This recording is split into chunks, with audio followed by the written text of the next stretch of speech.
നമസ്കാരം, പുതിയൊരു വീഡിയോയിലേക്ക് എല്ലാവർക്കും ഹാർദമായ സ്വാഗതം. രണ്ട് വിഷയങ്ങൾ സംസാരിക്കണം. ഒന്ന്, അഖിൽ മാരാറിനെ കുറിച്ച്. അഖിൽ മാരാറിനോട് എനിക്കൊരു ചോദ്യമുണ്ട്, അതിനുള്ള മറുപടി ഞാൻ പ്രതീക്ഷിക്കുന്നു. രണ്ടാമത്, നമ്മുടെ റോൺസൺ ഇടുന്ന ഈ പറയുന്ന സ്റ്റോറികളെ കുറിച്ച് കുറെ വരെ കൺഫേം ആയെന്നൊക്കെ പറഞ്ഞുകൊണ്ട് റോൺസൺ സ്റ്റോറികൾ ഇടുന്നുണ്ട്. റോൺസൺ ഇടുന്ന സ്റ്റോറികൾ വല്ല ശരിയുമുണ്ടോ, അതോ ചുമ്മാ തള്ളുന്നതാണോ, അതിനെക്കുറിച്ച് സംസാരിക്കണം. ആദ്യം അഖിൽ മാരാറിനെ കുറിച്ച് സംസാരിക്കുകയാണെങ്കിൽ, മാരാറെ ഇതിന്റെ വല്ല ആവശ്യമുണ്ടോ? മാരാറെ നമുക്കറിയാം, സീസൺ തുടങ്ങുന്നതിന് മുമ്പ് ഏറ്റവും കൂടുതൽ വിമർശിച്ച ഒരു വ്യക്തിയാണ് മാരാറ്. മാരാർക്ക് ഇപ്പോഴും ഞാൻ അങ്ങനെ തന്നെയാണ്. സീസണിനകത്ത് വന്നപ്പോൾ വളരെ വിമർശിക്കും. സീസണിനകത്ത് വന്ന് ഫസ്റ്റ് സെക്കൻഡ് വീക്കുകളിൽ നല്ല രീതിയിൽ വിമർശിച്ച ഒരു വ്യക്തിയും കൂടിയാണ് ഞാൻ.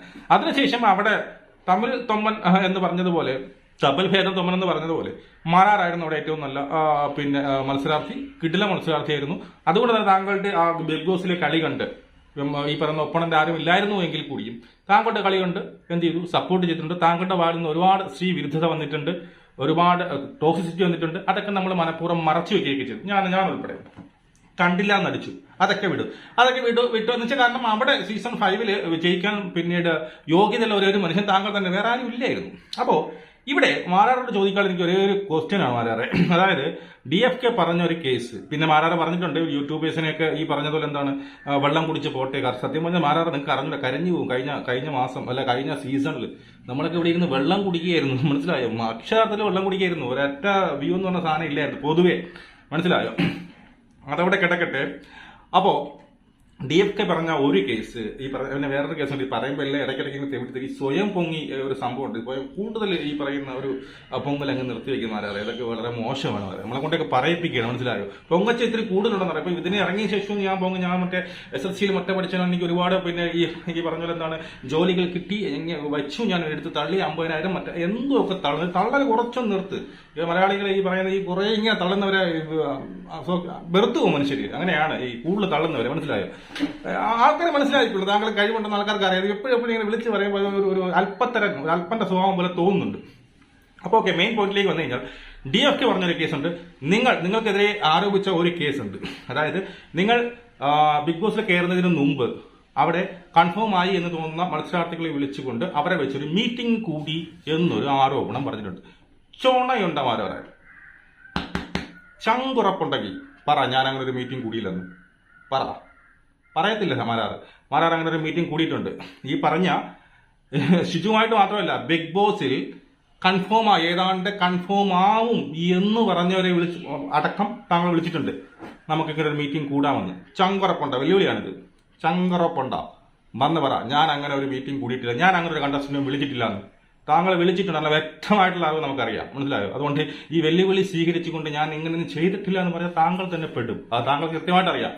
അപ്പൊ ഇതാണ് ആ പുള്ളി പറഞ്ഞത്. അങ്ങനെ ഒരു മീറ്റിംഗ് കൂടിയിട്ടുണ്ട്, നിങ്ങളൊരു അജണ്ട ഉണ്ടാക്കിയിട്ടുണ്ട്, നിങ്ങളൊരു സ്ട്രാറ്റജി മെയിൻറ്റെയിൻ ചെയ്തിട്ടുണ്ട്, അത് ഇവിടെ വന്ന് നടപ്പിലാക്കുകയും ചെയ്തിട്ടുണ്ട്. അതൊക്കെ നിങ്ങളുടെ കഴിവ്. നിങ്ങളൊരു സ്ട്രാറ്റജി മെയിൻറ്റെയിൻ ചെയ്തു, നമ്മളെയൊക്കെ വിഡ്ഢികളാക്കി എന്തോ ആയിക്കോട്ടെ, നിങ്ങൾ എന്ത് ചെയ്തു, കപ്പടിച്ചു എന്നുള്ളതാണ്. അപ്പൊ എന്റെ ക്വസ്റ്റ്യൻ ഇത്ര മാത്രമേ ഉള്ളൂ.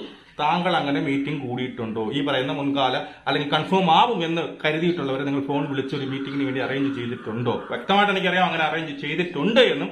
അതുപോലെ തന്നെ കഴിഞ്ഞ വട്ടം ഈ പറയുന്ന ബിഗ് ബോസിൽ ഇല്ലാത്തവരേക്കുള്ള, അതായത് ഏതാണ്ട് നമ്മുടെ പ്രൊഡക്ഷൻ ലിസ്റ്റിലെ ഒരു 99% വരെ കൺഫേം ആക്കിയ വ്യക്തികളെ വരെ നിങ്ങൾ വിളിച്ച് ഇതുപോലെ ഒരു മീറ്റിംഗിന് വരുന്നു എന്നൊക്കെ ചോദിച്ചിട്ടുള്ളതൊക്കെ നമുക്കറിയാം. അതവിടെ നിൽക്കട്ടെ.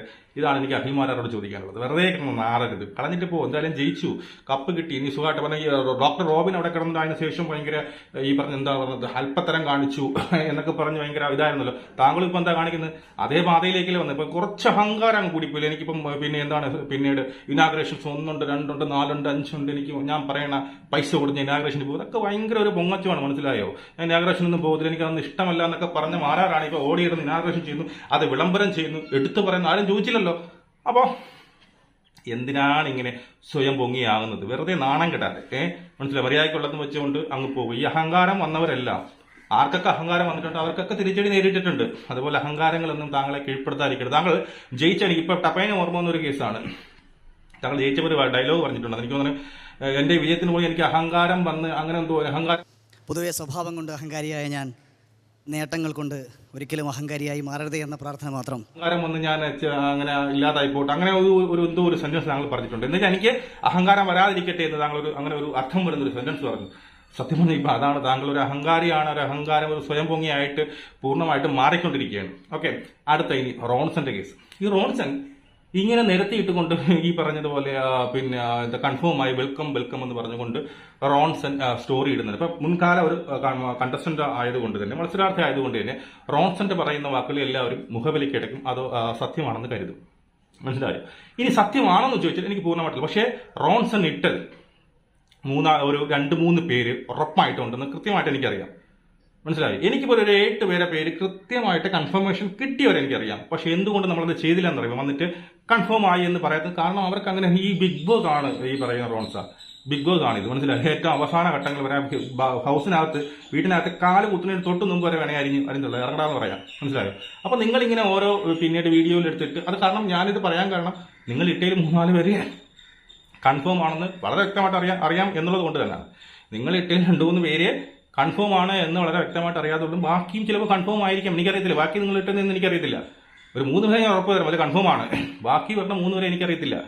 അതാ പക്ഷെ അവർ കൺഫേം ആണ്. നിങ്ങൾ അവരോട് ചെയ്യുന്ന ഒരു തെറ്റല്ലേ? എന്തായാലും അവരറിഞ്ഞുകൊണ്ട് നിങ്ങൾ ഇടില്ല എന്ന് 101% അറിയാം. അവരറിഞ്ഞുകൊണ്ട് അല്ലെങ്കിൽ നിങ്ങളുമായിട്ട് ബന്ധമുള്ളവരാണെങ്കിൽ അവരൊരിക്കലും പറയത്തില്ല ഞാൻ അതിനകത്ത് കയറുന്നപ്പോൾ ഞാൻ കൺഫേം ആണെന്ന് പറഞ്ഞിട്ട് ഇടാൻ വേണ്ടിയിട്ട്. അപ്പോൾ ഇത് കാണിക്കുന്നത് ഒരു തെണ്ടിത്തനമാണ്. അതോ ചുമ്മാരും തള്ളുകയാണോ? എനിക്ക് മനസ്സിലായില്ല. എന്തൊക്കെ ആയാലും അത് കാണിക്കുന്നത് ഒരു തെണ്ടിത്തനമാണ്. കാരണം മുൻകാല ഒരു കണ്ടസ്റ്റൻസ്, ഒരു മത്സരാർത്ഥി എന്നുള്ള നിലയിൽ കൂടി ഇങ്ങനെ ഒരു തെണ്ടിത്തനം അവരോട് കാണിക്കുന്നത് വളരെ പിന്നീട് എന്താ പറയുക, ഒരു മോശമായിട്ടുള്ള പ്രവൃത്തിയായിട്ടാണ് എനിക്ക് തോന്നുന്നത്. അതുകൊണ്ട് തന്നെ അങ്ങനെ എന്തെങ്കിലും ഉണ്ടെങ്കിൽ വെറുതെ അവർക്കൊരു ഭാവി അല്ലെങ്കിൽ അവർക്ക് അങ്ങനെ ഒരു ചാൻസ് കിട്ടുന്നത് നിങ്ങളായിട്ട് ഇല്ലാതാക്കുക. അതുകൊണ്ട് ചുമ്മാ കിടന്നുകൊണ്ട് വലിയ ആൾ കളിക്കാൻ വേണ്ടിയിട്ട് കാരണം എന്ന് വെച്ച് കഴിഞ്ഞാൽ അവനത് ചെയ്യാം. കാരണം ഈ കഴിഞ്ഞ മാസം കൊണ്ട് അവരുടെ കോൺട്രാക്ട് തീരുന്നു. കഴിഞ്ഞ മാസം എന്തോ 26 ഇവരുടെ ഇത്ര മാസത്തെ ഒരു കോൺട്രാക്ട് ഉണ്ട്, അത് തീരുന്നു ഈ കഴിഞ്ഞ ആഴ്ച കഴിഞ്ഞിട്ട് അങ്ങേ ആഴ്ച ഉണ്ട്. അപ്പൊ അതിനുശേഷം എന്ത് വേണം ചെയ്യാം. അതിന്റെ ഒരു ബലത്തിൽ മറ്റൊരു താങ്കൾക്ക് കിട്ടിയ ഒരു അവസരമാണ്. മനസ്സിലായില്ല? ബിഗ് ബോസ് താങ്കൾക്ക് കിട്ടിയ ഒരു അവസരം. അതുപോലെ മറ്റാർക്കെങ്കിലും കിട്ടിയ അവർക്ക് ഭാവി അല്ലെങ്കിൽ ജീവിതത്തിന്റെ ഒരു വഴിത്തിരിവാവുന്ന ഒരു വേദിയിലേക്ക് അവർ കാലെടുത്ത് വെക്കാൻ പോകുമ്പോൾ അതിനൊരു വിലങ്ങ് തടിയായിട്ട് വരരുത്. ചുമ്മാ ആവശ്യമില്ലാതെ ഇങ്ങനെയൊക്കെ പോസ്റ്റുകളിലിട്ട് കൺഫേം ആണെന്ന് പറഞ്ഞുകൊണ്ട് അവരുടെ ജീവിതം കൂടി തുലയ്ക്കരുത്.